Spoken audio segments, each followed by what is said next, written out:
Que la grâce et la paix de notre Seigneur et Sauveur, Jésus-Christ, soient avec vous tous, et aussi avec nous tous, moi inclus.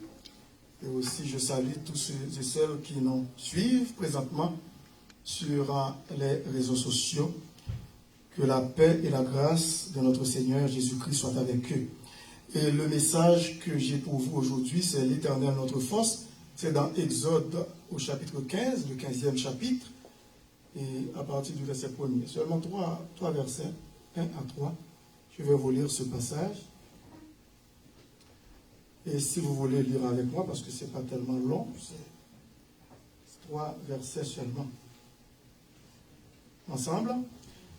Alors, Moïse et les enfants d'Israël chantèrent ce cantique à l'Éternel. Ils dirent, « Je chanterai à l'Éternel, car il a fait éclater sa gloire. Il a précipité dans la mer le cheval et son cavalier. L'Éternel est ma force et le sujet de mes louanges. C'est lui qui m'a sauvé. Il est mon Dieu, je le célébrerai. Il est le Dieu de mon Père, je l'exalterai. L'Éternel est un vaillant guerrier. L'Éternel est son nom. Amen. Amen. Si vous pouvez vous asseoir. L'Éternel, notre force. Il s'agit ici du cantique de Moïse, le cantique de victoire après la traversée de la mer Rouge. Vous connaissez bien l'histoire des enfants d'Israël, ce peuple qui était dans la servitude sous le roi Pharaon en Égypte. Depuis des centaines et des centaines d'années, ils ont passé dans l'esclavage, c'est-à-dire à peu près 400, pour être plus précis, 430 ans en Égypte. Ça fait que les enfants d'Israël étaient vraiment dans une situation pitoyable, lamentable, et aussi leur gémissement se faisait entendre à Dieu, parce que Dieu a tenu compte de cette situation douloureuse dans laquelle son peuple se trouvait, et il lui a promis la délivrance. Et c'est pour cette raison que le verset 14 parle de la grande délivrance opérée par Dieu. C'était un grand miracle. Et c'était la première fois qu'on pouvait voir, assister, les enfants d'Israël pouvaient assister et vraiment au partage de la mer Rouge en Égypte. Ils devaient traverser à pied sec. C'était un grand miracle. Et c'est pour cette raison, après le chapitre 14 de cette grande délivrance, Moïse a chanté ce cantique. Dit alors Moïse et les enfants d'Israël chantèrent ce cantique à l'Éternel. Ils dirent, je chanterai à l'Éternel, car il a fait éclater sa gloire. Tout d'abord, ce que nous voyons ici, c'est que Dieu a fait quelque chose pour sa gloire. Amen. Pour sa gloire. C'est ce que Moïse a déclaré.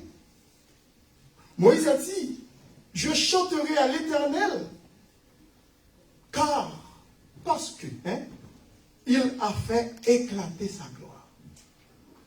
Il faut bien savoir, d'abord et avant tout, lorsque Dieu fait quelque chose pour nous, c'est pour ça, c'est pour sa gloire.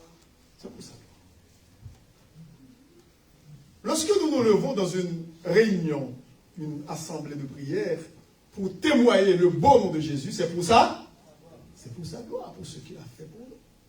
Lorsque nous sommes venus devant le Seigneur pour l'adorer, c'est pour ça, pour sa gloire, qui il est en tant qu'être suprême, le roi des rois, le Seigneur des seigneurs. Après, on peut lui demander des choses, on peut lui remercier, on peut dire Seigneur, merci pour ce que tu as fait pour moi. Mais tout d'abord, il faut lui rendre gloire, honneur, louange et adoration, parce que il siège au milieu des louanges, comme il dit dans sa parole. Et c'est pour cette raison que Moïse a dit, je chanterai à l'Éternel, car il a fait éclater sa gloire. Et il a expliqué comment l'Éternel a fait éclater sa gloire. Il a dit, il a précipité dans la mer le cheval et son cavalier. C'est spectaculaire. Et puis le verset 2, il dit, l'Éternel est ma force et le sujet de mes louanges. L'Éternel n'est-il pas notre force? Amen. Amen. Il est notre force. Et le sujet de nos louanges. C'est lui qui m'a sauvé, dit Moïse. Et nous pouvons dire la même chose, c'est lui qui nous a sauvés. Il est notre Dieu. Pas seulement le Dieu de Moïse, pas seulement le Dieu d'Israël, des enfants d'Israël, mais aussi il est notre Dieu. Dieu, chacun de nous. Je le célébrerai. Il est le Dieu de mon Père. Je l'exalterai. L'Éternel est un vaillant guerrier. L'Éternel est son nom. Ce chant célèbre la victoire de Dieu sur la puissance des Égyptiens à la mer Rouge. Tout d'abord, il faut voir un hymne de louange dans ce cantique. Un hymne d'action de grâce. Un hymne de reconnaissance. Comme David pouvait dire, je bénirai l'Éternel en tout temps, sa louange sera toujours dans ma bouche, d'après le psaume 34. Pourquoi? Parce que Dieu l'a délivré de toutes ses frayeurs. Et c'est pour cette raison qu'il dit au verset 6, chapitre 34, verset 6, quand on tourne vers lui les regards, on est rayonnant de joie. Et le visage ne se couvre pas de honte. Quiconque regarde à Jésus-Christ est rayonnant de joie. Amen. Amen. C'est un hymne de louange et d'action de grâce. Lorsque nous regardons de près le verset 4, on trouve ici, il a lancé dans la mer les chars de Pharaon et son armée. Les enfants d'Israël ne pouvaient pas résister devant cette armée puissante de l'époque. C'était la grande puissance de l'époque. C'était la superpuissance, l'Égypte. À l'époque, il n'y avait pas de pays qui pouvait rivaliser contre l'Égypte. Pourtant, les enfants d'Israël sortaient de l'Égypte comme menus. Rien avec rien. Mais c'est Dieu qui était entré dans le décor. Il a fait son intervention miraculeuse pour délivrer ce peuple. Il a lancé dans la mer les chars de Pharaon et son armée. Ces combattants d'élite, ce n'est pas n'importe quel combattant. Lorsqu'on dit combattant d'élite, ce sont des combattants vraiment choisis, triés sur le volet. Pas n'importe quel militaire. Il a lancé dans la mer les chars de Pharaon et son armée. Ces combattants d'élite ont été engloutis dans la mer Rouge. Amen. Ces combattants d'élite ont été engloutis, anéantis dans la mer. C'est un hymne de louange. C'est un hymne d'action de grâce. C'est un hymne de reconnaissance pour les bienfaits de l'Éternel. Nous ne pouvons pas rester indifférents quant aux bienfaits de Dieu. Amen. Amen. Il y a un cantique que nous avons l'habitude de chanter. Contre les bienfaits de Dieu. Amen. Amen. Quand le vol de la tempête s'assombrit sur ton ciel bleu, au lieu de baisser la tête, compte plutôt quoi? Les bienfaits de Dieu. Et lorsque nous commençons à compter les bienfaits de Dieu, nous allons voir que c'est impossible. On ne peut pas parce qu'il n'y a pas de calculatrice pour chiffrer, pour énumérer les bienfaits de Dieu. Est-ce que vous êtes là? Amen. Mais non, il n'y a pas de chiffre. Parce que les bienfaits de Dieu sont sans nombre. C'est-à-dire ils sont innombrables. Amen. Amen. Les bienfaits de Dieu. David, dans le psaume 103, mon âme bénit l'Éternel. Que tout ce qui est à moi bénisse son Seigneur. Mon âme bénit l'Éternel et n'oublie quoi? Aucun de ses bienfaits. Par la suite, qu'est-ce qu'il va dire? Pourquoi il dit et n'oublie pas aucun de ses bienfaits? C'est mieux pour David de dire aucun au lieu de commencer à énumérer parce que c'était possible. Seulement il a dit quelque chose. Mais il ne pouvait pas continuer parce que c'est innombrable. C'est lui qui pardonne toutes tes iniquités, mon âme. Et qui guérit quoi? Toutes tes maladies. C'est lui, mon âme, et qui délivre ta vie de la force, qui te couronne quoi de bonté et de miséricorde. C'est lui qui rassasie des pérones, tes biens, tes vieillesses, et qui te fait rajeunir comme l'air. Amen. Amen. Ah oui, amen. Si nous sommes vivants encore comme on veut le chanter, c'est grâce à lui. Grâce à lui. Tout ce que nous pouvons posséder dans ce monde, c'est grâce à lui. Amen. À moins que nous possédions des choses qui sont contraires à sa volonté. Mais tout ce qui est bien, eh bien, vient de Dieu.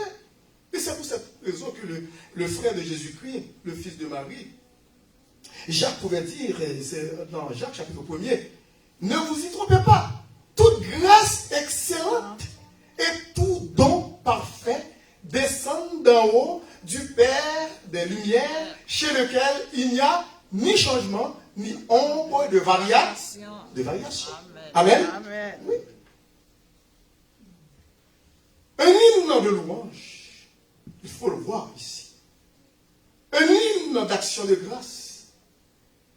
Un hymne de reconnaissance envers Dieu. Et c'est pour cette raison que Moïse a composé ce cantique.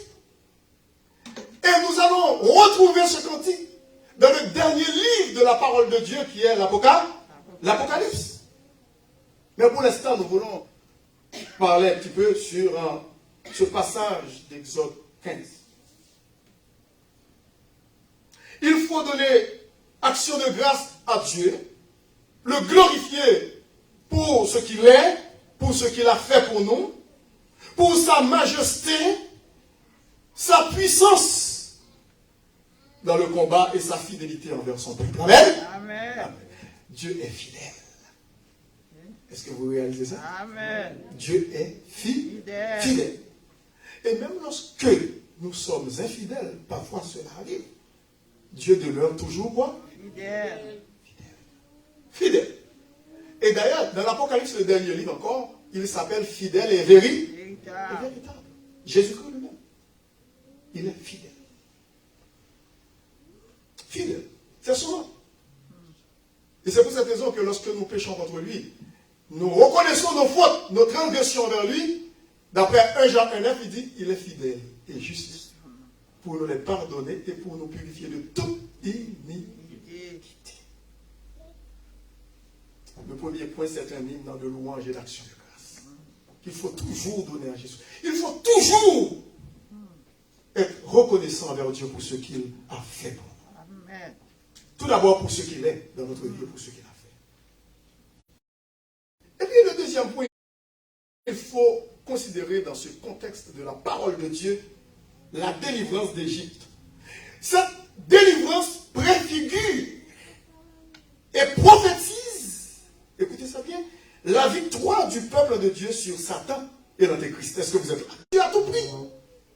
Satan qui ne voulait pas laisser le peuple de Dieu partir. Mais Satan agissait en Pharaon. Il faut voir ça.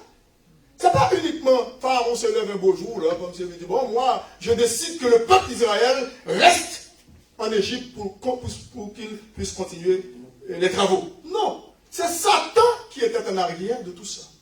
Satan agissait au travers de Pharaon. Alors, Pharaon représente un type de ça, Satan, à la fin des temps, qui va opposer au peuple, qui va s'opposer au peuple de Dieu, c'est-à-dire l'Antéchrist. La délivrance d'Égypte préfigure et prophétise la victoire du peuple de Dieu sur Satan et l'Antéchrist durant la fin des temps. Est-ce que vous êtes capable de comprendre ça? Amen. Oui, c'est clair. Satan est le type, et qui veut dire Pharaon est le type de Satan et l'Antéchrist pour la fin des temps.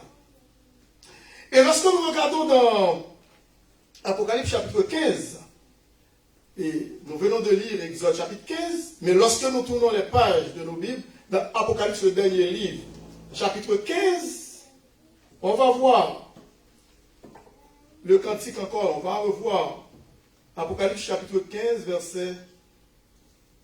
verset 1 à 8. Chapitre 15. Puis je vis dans le ciel un autre signe. Un instant, c'est pas... Ouais, c'est ça. Puis je vis dans le ciel, est-ce que... ouais, c'est ça, un instant. Jusqu'au verset 8. Puis je vis dans le ciel un autre signe, grand et admirable, 7 anges qui tenaient 7 fléaux. Ça c'est pour la fin des temps, parce que nous, l'Église, nous serons déjà dans les cieux. 7 fléaux, les derniers, car par eux s'accomplit la colère de Dieu. Et puis ensuite, il dit, et je vis comme une mer de verre mêlée de feu, et ceux qui avaient vaincu la bête et son image. La bête, c'est l'Antéchrist, hein, et qui se trouve aussi au chapitre 13e de l'Apocalypse. La bête qui monte de la mer. Il y a 2 bêtes dans l'Apocalypse chapitre 13. Le verset premier qui parle de la bête qui monte de la mer, c'est l'Antéchrist, le dernier dictateur mondial qui va, diriger le monde. Et avec un bras de fer, à ce moment-là, l'Église sera déjà dans les cieux. Vous ne dites pas Amen pour ça? Amen. Oui. Amen. Et puis dans ce même chapitre 13, eh bien, il y a une autre bête. Et au verset 11, c'est la bête qui monte de la terre. Cette première bête, la bête qui monte de la mer, c'est l'Antéchrist, le dernier dictateur mondial. Mais l'autre bête, au verset 11 du chapitre 13, c'est la bête qui monte de la terre. Ça va être le faux prophète. Vous êtes là? Amen. Bon, ici il dit, et je vis comme une mer de verre, mêlée de feu, et ceux qui avaient vaincu la bête et son image, et le nom de son nom, debout sur la mer de verre, ayant des harpes de Dieu. Qu'est-ce qui se passe après là? Et il chante le cantique de qui? De qui? De Moïse. C'est le cantique que vous venez de chanter ici, de lire au chapitre 15 de l'Exode. Et ça apparaît dans l'Apocalypse. C'est intéressant de voir ça. Hein? Et il chante le cantique de Moïse, le serviteur de Dieu, et le cantique de l'agneau en disant, tes œuvres sont grandes. Là, nous pouvons dire ça ensemble. Tes œuvres sont grandes et admirables. Seigneur Dieu Tout-Puissant, tes voies sont justes et véritables, roi des nations. Amen. Et c'est le cantique de Moïse avec la harpe. Semble-t-il que c'est le seul instrument qui est figuré dans l'Apocalypse et qui veut dire après, à la fin des temps, c'est la harpe. Et est-ce qu'il y a quelque chose encore après? Je vais voir qu'est-ce qui est dit. Et au verset 4, il dit, qui ne craindrait, Seigneur, et ne glorifierait ton nom? Ouais, c'est ça. Car seul tu es saint. Et toutes les nations viendront et se prosterneront devant toi. Parce que tes jugements ont été manifestés. Tes jugements ont été manifestés. Après cela, je regardais et le temple du tabernacle du témoignage fut ouvert dans le ciel. Et les 7 anges qui tenaient les 7 fléaux sortirent du temple, revêtus d'un lin pur, éclatant et ayant des ceintures d'or autour de la poitrine. Et l'un des 4 êtres vivants donna aux 7 anges 7 coupes d'or. Il faut lire l'Apocalypse à la maison, il faut faire cette lecture-là, c'est intéressant. C'est vraiment important pour votre croissance spirituelle aussi. Et l'un des 4 êtres vivants donna aux 7 anges 7 coupes d'or, pleines de la colère du Dieu qui vit au siècle des siècles. Et le temple fut rempli de fumée à cause de la gloire de Dieu. Alléluia. Et de sa puissance. Et personne ne pouvait entrer dans le temple jusqu'à ce que les 7 fléaux des 7 anges fussent accomplis. Amen. Amen.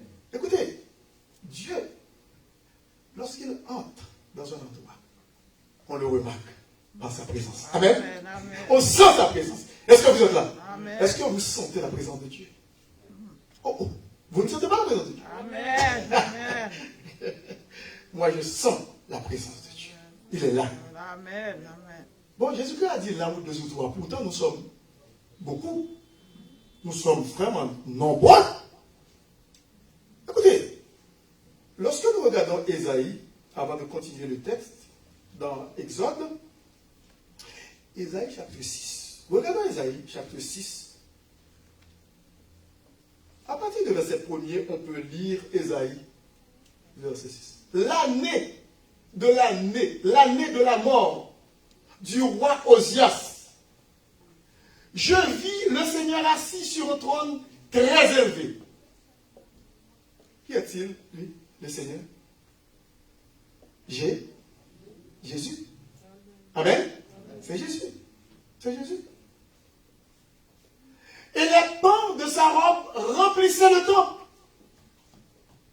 Des séraphins. Qui sont-ils ces séraphins-là? Des anges, n'est-ce pas? Il y a plusieurs niveaux, hein, degrés d'anges, hein, des archanges, des séraphins, hein, c'est ça? Des séraphins se tenaient au-dessus de lui. Ils avaient chaque 6 ailes. Écoutez ça bien. 6 ailes. Chaque ange a 6 ailes. Lorsque nous lisons ce passage. 2 dont il se couvrait la face, se prosterne devant Dieu. 2 dont il se couvrait les pieds. Est-ce que vous êtes là? Et 2 dont il se servait pour voler. Qui veut dire il y a 6 ailes. Bon. Après, Ésaïe dit, ils criaient l'un à l'autre et disaient quoi? Saint, Saint, Saint. Pourquoi c'est pas 4, 5 fois, 6 fois 5? Pourquoi c'est pas Saint, Saint, Saint, Saint, Saint, Saint?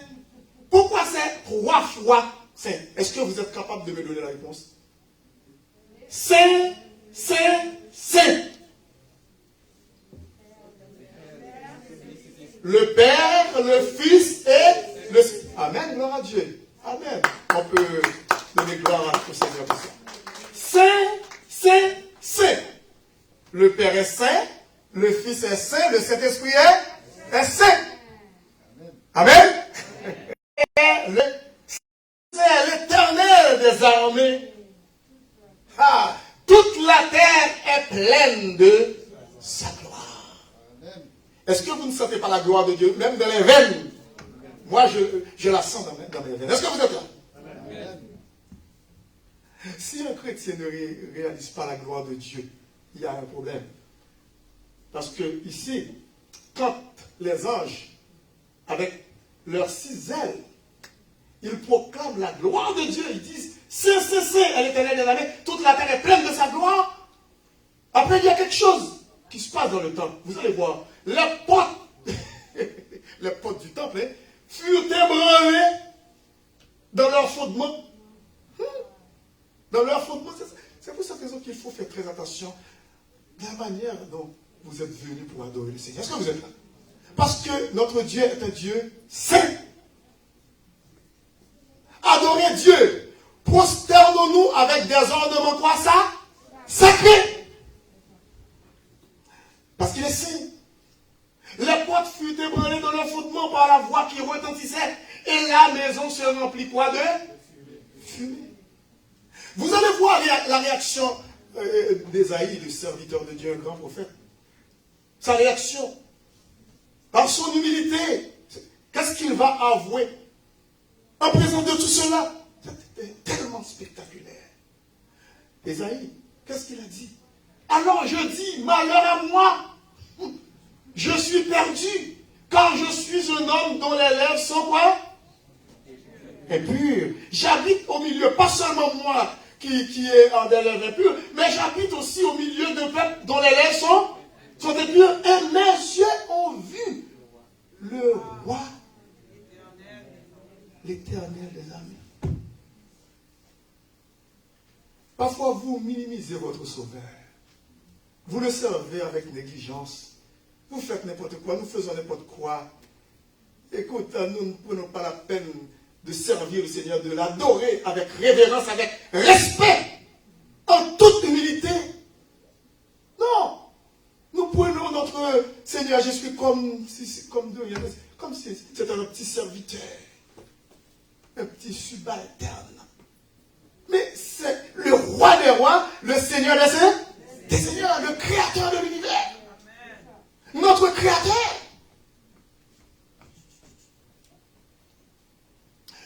Ésaïe a réalisé cela, sa petitesse, sa bassesse, sa faiblesse, son incapacité de se tenir devant cette présence. langues dont les lèvres sont impures. J'habite au milieu d'un peuple dont les lèvres sont impures. Et mes yeux ont vu le roi. L'Éternel les a. Mais Dieu a fait quelque chose pour lui. Il a envoyé un ange pour faire quelque chose. Mais l'un des séraphins vola vers moi, dit Esaïe, tenant à la main une pierre ardente, ardente, très chaude cette pierre-là, qu'il avait prise sur l'autel avec des pincettes. Vous allez voir qu'est-ce qui va se passer. Il en toucha ma bouche et dit, Esaïe, ceci a touché tes lèvres. Ton iniquité est enlevée et ton péché est expié. Est-ce que vous n'êtes pas content de ce que vos péchés sont effacés? Eh bien, si vos lèvres sont pures maintenant, nous devons accueillir notre Seigneur dans son temple avec des lèvres pures. Chanter des beaux cantiques à la gloire du Seigneur avec des lèvres, comment? Pures. Avec un cœur pur. Et puis, maintenant, qu'est-ce qui va se passer après? J'ai entendu la voix du Seigneur. Maintenant, il est temps pour faire le travail pour le Seigneur. Qui enverrai-je? Et qui marchera pour nous? C'est l'Éternel qui parle. Et puis Esaïe maintenant se sent prêt parce que le travail a été fait. Je répondis, me voici, envoie-moi. Amen. Est-ce que vous êtes prêts pour aller pour le Seigneur? À moins qu'il y ait un handicap dans votre vie spirituelle.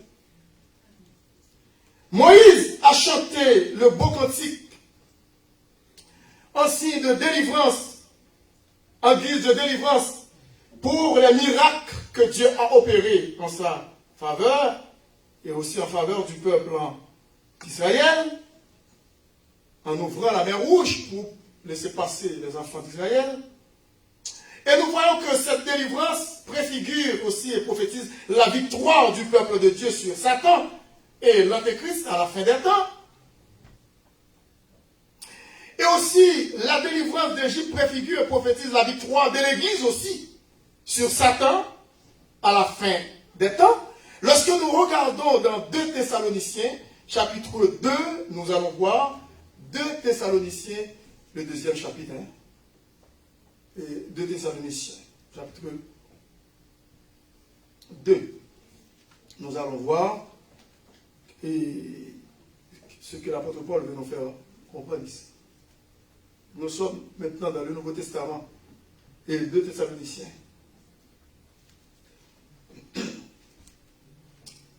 À partir du verset 1er, je vais vous lire ce passage. Il dit, pour ce qui concerne, vous n'avez pas besoin de regarder ici au tableau parce que ce n'est pas encore le bon passage, mais vous pouvez regarder dans votre Bible, dans 2 Thessaloniciens chapitre 2. Pour ce qui concerne l'avènement de notre Seigneur Jésus-Christ et notre réunion avec lui, écoutez ça bien. Nous vous prions, frères, de ne pas vous laisser facilement ébranler dans votre bon sens et de ne pas vous laisser troubler, soit par quelque inspiration, soit par quelques lettres, quelques paroles ou par quelques lettres qu'on dirait venir de nous, comme si le jour du Seigneur était déjà là.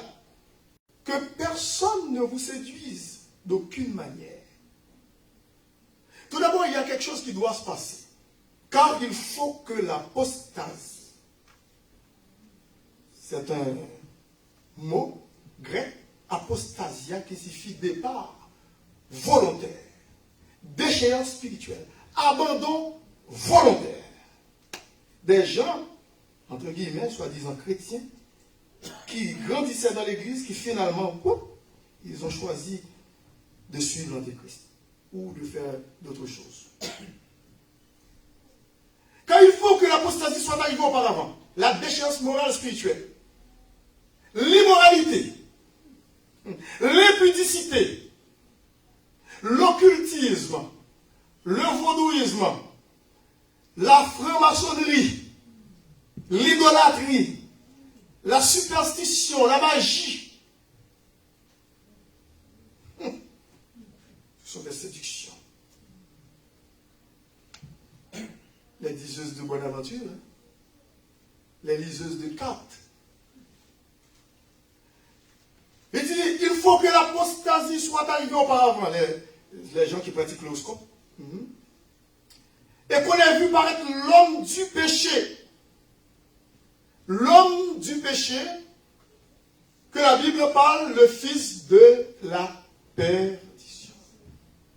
Qui est donc cet homme du péché? C'est l'Antéchrist. Le dernier gouvernement, le dernier gouverneur qui va gouverner le monde. Il est déjà le fils de la perdition. Peut-être, il vit encore dans ce monde. Il est encore là. Il est né, il est là. Peut-être il ne sait pas si c'est lui qui va être choisi avec l'aval des Nations Unies. Mais il est là. Il va coaliser toutes les nations en arrière de lui pour diriger le monde. Il va faire la paix avec Israël. Il va contracter une solide alliance d'après Daniel 9. Vous pouvez lire Daniel aussi. Le livre de Daniel dans l'Ancien Testament. Vous allez mieux comprendre encore l'Apocalypse. Lorsque cet homme va faire son apparition sur la scène internationale, il sera un grand orateur, un homme instruit, très compétent, qui ne mâche pas sa langue. Il va parler très bien. Il va capter l'attention des gens. Il va avoir un impact considérable sur toutes les sociétés mondiales. Parce qu'il sera un grand orateur, un grand speaker, un grand orateur.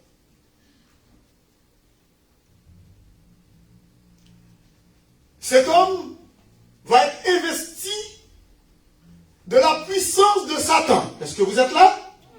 Pour faire des miracles. Et c'est pour cette raison qu'il faut faire très attention. Pour les gens qui aiment courir après les soi-disant miracles, les gens qui disent qu'ils font des miracles, pour guérir les malades, pour ressusciter, il faut faire très attention. L'apôtre Paul dit au verset 4, l'adversaire qui s'élève au-dessus de tout ce qu'on appelle Dieu, parce qu'il va recevoir l'esprit de Pharaon, tout comme Pharaon a été investi par l'esprit de Satan. C'est comme ça que Satan travaille. Il lègue son pouvoir à des humains. D'ailleurs, il avait proposé ça à Jésus-Christ. Écoutez, c'est ridicule. Il disait à Jésus-Christ, après le jeûne de Christ de 40 jours et 40 nuits, tu n'as pas besoin d'aller mourir comme ça. Je vais te donner tous les royaumes de la terre. Mais avec condition que tu t'agenouilles pour m'adorer. Écoute, voyons donc. Jésus-Christ a répondu à Satan. Arrière de moi, Satan. Tu adoreras le Seigneur ton Dieu. Et tu le serviras lui. Qui veut dire c'est Dieu seul qui mérite l'adoration. Maintenant, nous voyons un culte de personnalité. C'est l'idolâtrie. À tout bout de champ. Des gens qui adorent les vedettes, les stars. Dans les stades. Je n'ai pas besoin de citer leur nom. Vous les connaissez. Quand ces stars font leur apparition en public, c'est comme si ce sont des dieux, des déesses. Vous les connaissez? C'est bizarre. Parfois, même dans nos églises, il y a de la tentation même parmi les jeunes. Ils ont des enregistrements, comment dirais-je, des CD de ces gens-là. Vous connaissez leur nom? Quand ils arrivent dans un grand stade, ils attirent les foules. Ils sont comme des dieux, des déesses pour les femmes. C'est le culte de la personnalité. C'est l'idolâtrie. Eh bien, le dernier dictateur mondial va recevoir l'honneur, la gloire, l'adoration de tous les habitants de la terre pendant que l'Église sera dans la gloire. Amen. Amen. Ouais. L'adversaire qui s'élève au-dessus de tout ce qu'on appelle Dieu ou de ce qu'on adore jusqu'à s'asseoir dans le temple de Dieu se proclamant lui-même Dieu. Qu'est-ce que l'apôtre Paul veut dire au verset 4? C'est parce que le temps présentement, c'est en Israël qu'il va le faire. Son point de mire, c'est Israël. Il va faire une solide alliance avec les Juifs. L'Israël, c'est le poumon, qui veut dire de toute l'histoire du monde. C'est le thermomètre. Quand vous voyez qu'il y a des guerres des conflits dans le Moyen-Orient. Vous voyez qu'un pays comme l'Iran veut l'anéantissement des Juifs en Israël, ou anéantir complètement la terre d'Israël. Là, il faut redresser la tête. Là. Ça commence là. Quand nous voyons la Syrie est contre aussi, quand nous voyons la Russie aussi, entraînée par son hypocrisie, quand on voit la Turquie et tous ces pays-là, la Chine se range, eh bien, à ces pays-là, se joignent à ces nations, ça commence à préparer. Quand on voit la préparation de l'euro, l'Union européenne, il faut songer à l'établissement de l'Antéchrist. Peut-être semble-t-il que l'Antéchrist viendra de l'Europe. Peut-être que c'est de là. Ce n'est pas de l'Amérique que le dernier dictateur mondial émergera. Mais semble-t-il c'est de l'Europe, c'est du côté de l'Européen. Pour diriger le monde entier. Et comme je vous ai dit tantôt que cet homme fort, le plus grand de la planète, sur cette planète Terre, que le monde n'a jamais connu, va diriger avec l'aval des Nations Unies.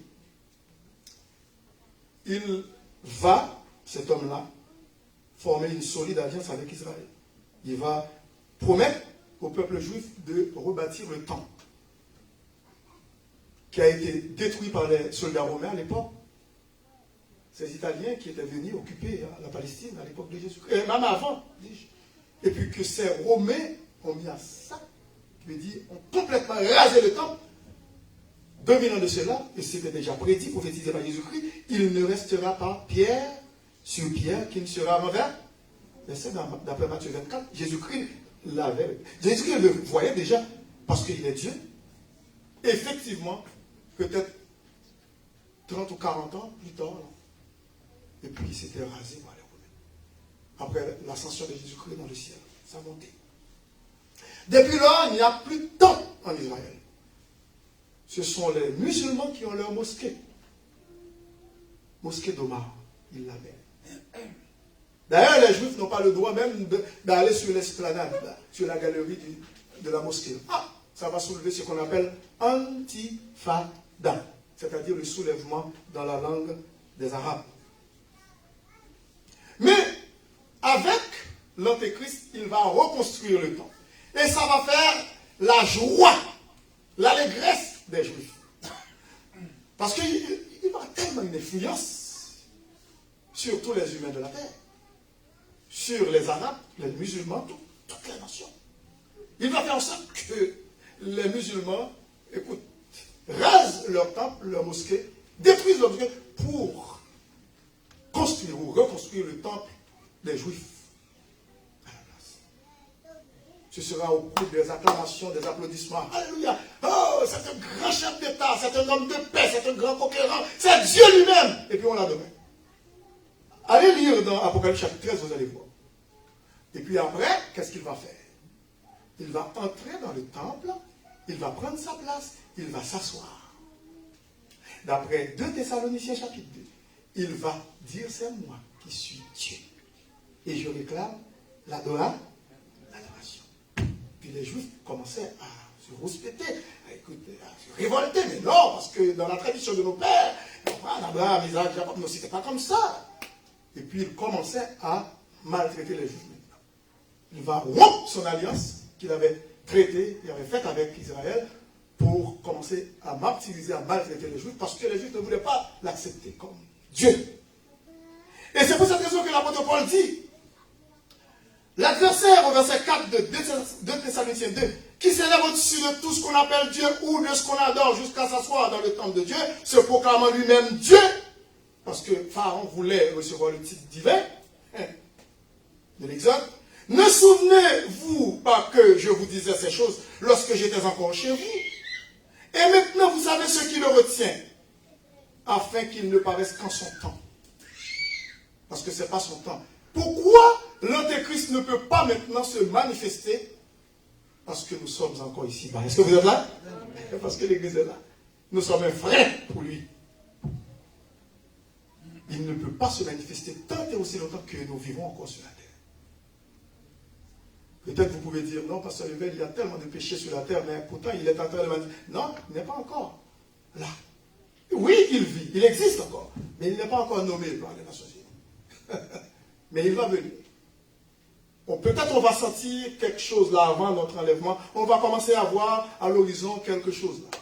Mais on va quitter avant qu'il soit mis en place là, avant son installation, son inauguration. Et maintenant, vous savez ce qui le retient, afin qu'il ne paraisse qu'en son temps. Verset 7. Car le mystère de l'iniquité agit déjà. Oui, depuis à l'époque de l'apôtre Paul, depuis la nuit des temps jusqu'à maintenant. Il faut seulement, écoutez bien, il faut seulement que celui qui le retient encore ait disparu. C'est-à-dire, il faut que l'Église soit enlevée. Et alors, le verset 8 paraîtra limpide. Lorsque la parole de Dieu dit limpide, c'est limpide au superlatif. Est-ce que vous êtes là avec moi? Alors, paraîtra limpide que le Seigneur Jésus détruira. Alléluia. Vous ne dites pas amen, vous êtes? Ouais. Que le Seigneur Jésus détruira par le souffle de sa bouche et qu'il anéantira par l'éclat de son avènement. Tout comme il a englouti l'armée entière des pharaons dans la mer Rouge, hein, et aussi les combattants d'élite. Eh bien, à la fin des temps, c'est ce qu'il va faire. Est-ce que vous êtes là? Que veut dire le diable avec tous ces, comment dirais-je là, tous ces acolytes? Il dit au verset 9, l'apparition de cet impie, ce dictateur mondial, l'antéchrist, hein, se fera par la puissance de Satan. D'après Apocalypse 13, chapitre 13. Avec toutes sortes de miracles, de signes et de prodiges mensongers. Et avec toutes les séductions de l'iniquité. Écoutez bien. Il dit, et avec toutes les séductions de l'iniquité, pour ceux qui périssent. Est-ce que vous êtes destiné à la perdition, vous êtes? Est-ce qu'il y a quelqu'un qui est destiné à la perdition? Ah, vous avez beaucoup de misère à parler. Il y a un problème? Vous n'êtes pas sûr que vous êtes sauvé? Est-ce que vous êtes sauvé? Oh, mais vous n'avez pas compris ce que je vous avais dit? Qui veut dire, est-ce que vous êtes destiné? Est-ce qu'il y a quelqu'un dans la salle qui est destiné pour la perdition? Eh bien, pour le ciel, oui. Mais c'est ça. Parce que ici, le verset 10 dit, et avec toutes les séductions de l'iniquité pour ceux qui périssent. Si vous vous laissez séduire, il y a un problème. L'enfant de Dieu, rempli du Saint-Esprit, l'enfant de Dieu habité par le Saint-Esprit, ne peut pas se laisser séduire. Amen. Parce que vous avez le Saint-Esprit dans votre vie qui vous conduit dans toute la vérité.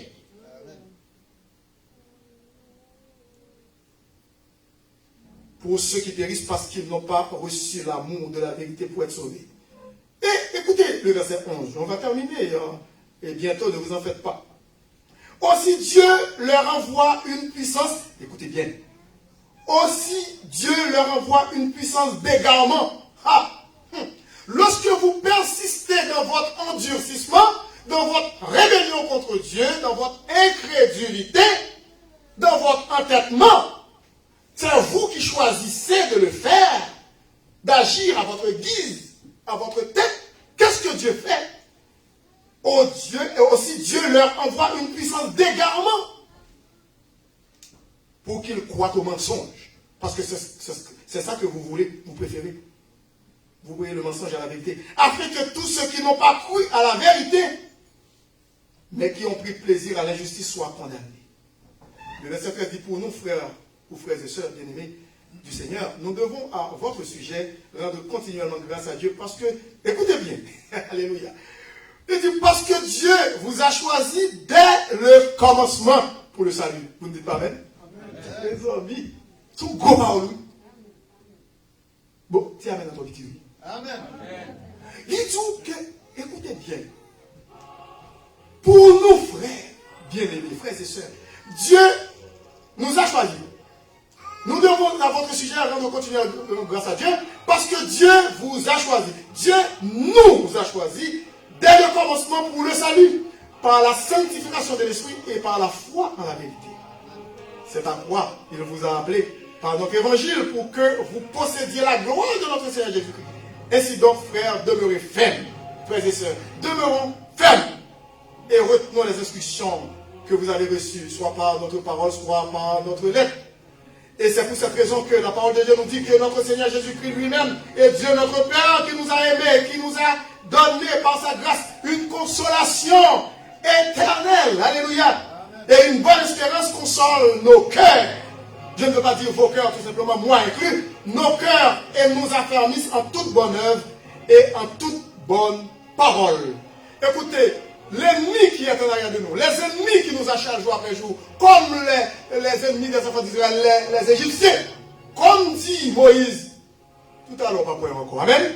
Exode 14 dit, l'Éternel combattra pour nous, et nous gardons le silence. N'oublions pas qu'il faut toujours donner action de grâce pour ce qu'il a fait pour nous, ce que nous sommes en Jésus-Christ. Et un jour, ce que nous serons là-haut, parce que ce que nous serons n'a pas encore été manifesté. Lorsque cela sera manifesté, nous le verrons tel qu'il est, d'après 1 Jean chapitre 3. Nous serons semblables à Jésus. Que le Seigneur bénisse.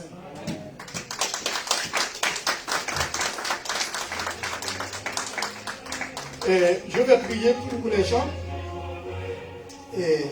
qui ne connaissent pas Jésus-Christ. Si jamais il y a quelqu'un dans la salle qui n'a pas encore Jésus-Christ dans sa vie, il peut répéter après moi. Et aussi pour les gens qui nous ont suivis sur les réseaux sociaux aussi, c'est la même chose. Seigneur Jésus, maintenant, je reconnais que je suis pécheur. Maintenant, je viens d'apprendre que Jésus-Christ est mort pour moi. Il a versé son sang pour me sauver du péché. Je te reçois comme mon sauveur et Seigneur personnel, afin que je sois avec toi, avec tous les saints là-haut dans le ciel, pour l'éternité. Merci. Alors, si vous faites cette prière d'une manière sincère, sachez que vous avez Jésus-Christ dans votre cœur. Pour terminer, maintenant, nous allons prier. Père Saint, nous te remercions pour ce moment passé dans ta sainte présence. Merci pour le temps de louange. Merci pour les offrandes qui ont été recueillies pour l'avancement de ton règne. Et merci pour les requêtes qui ont été adressées à toi, pour les prières. Et merci pour le message de ta parole. Nous te demandons de nous aider à mettre en pratique ta parole pour vivre une vie qui est agréable et sans point devant toi. Nous te prions ici avec le pardon de nos péchés, dans le nom précieux de ton Fils Jésus, lui qui vit et qui règne au siècle des siècles. Que l'Assemblée de Dieu dise Amen. Amen. C'est votre serviteur, pasteur Jean Velvet, qui vous dit au revoir et à la prochaine. Merci.